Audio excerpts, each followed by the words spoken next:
Have Brennan Mulligan and Liam O'Brien secretly been positioning Hal as the center of Campaign 4 since the very first minutes of the actual play?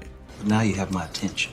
Before we talk about the bard who could lie at the center of Campaign 4's storyline, why not take a second to hit those like and subscribe buttons to help us keep these videos coming?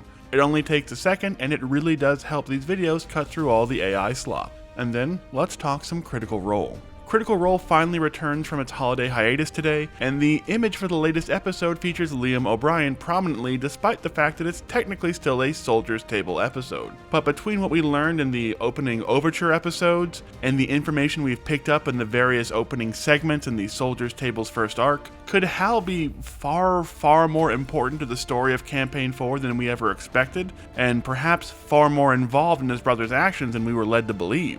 And if that's true, is that something Liam and Brennan have been preparing for since the literal first minutes of Campaign 4? Let's break it down. Campaign 4 started with Liam at the table as Hal, witnessing the final moments of his brother's life as the escape plan in place for Thjazi went terribly wrong. We also learned that it was Hal who was doing the deal-making and pleading behind the scenes to set that escape in motion.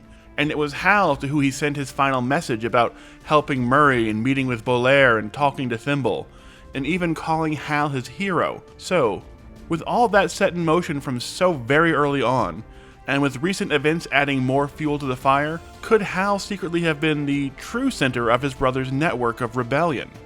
As the campaign progressed, it became more and more apparent that while Thjazi was the public face of the resistance to the Sundered Houses, Hal is the string that ties so many elements of that movement and Campaign 4 in general together.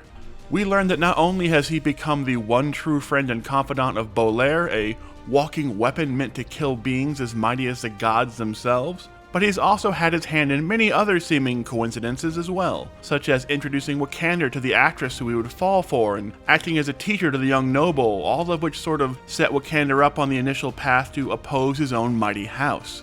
And when Vela showed up at the funeral of Thjazi, it was Hal of all people who threatened her if she should ever put his family in danger. It's also Hal that remained with Bolaire, Murray, and Azune as part of the Schemers Table to tackle the problems facing Dol Makkar, sort of acting as the de facto leader there as well, with everyone kind of deferring to his judgment. We also know that Hal's first play at the newly revitalized theater is the story of an Orcish hero betrayed during a failed rebellion against the gods, which is a pretty direct parallel to what happened to Thjazi. So you could easily see this as Hal using his theater to stir up the masses against the Sundered Houses, with this thinly veiled allegory as their first performance. So could Hal have been the one pulling the strings or running the information network behind the scenes for Thjazi ever since he left the front lines after the War of Axe and Vine? The others seem to follow his lead without hesitation. He's befriended a god-killing weapon and people placed within the city's true seats of power like Murray and Azune, and when asked why he started carrying the Liar's Blade, his brother's iconic weapon, it's revealed that he sort of lied to his daughter about the true reasons for taking up the sword.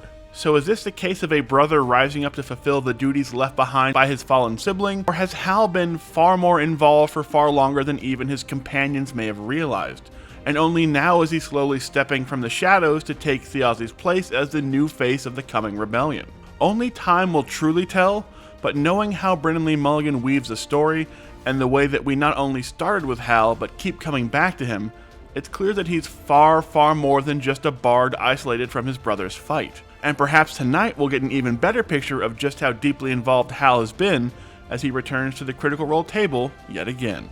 So what do you think? Could Hal have been his brother's spy master, or even the one secretly calling the shots behind the scenes? Let us know down in the comments, and don't forget to hit those like and subscribe buttons.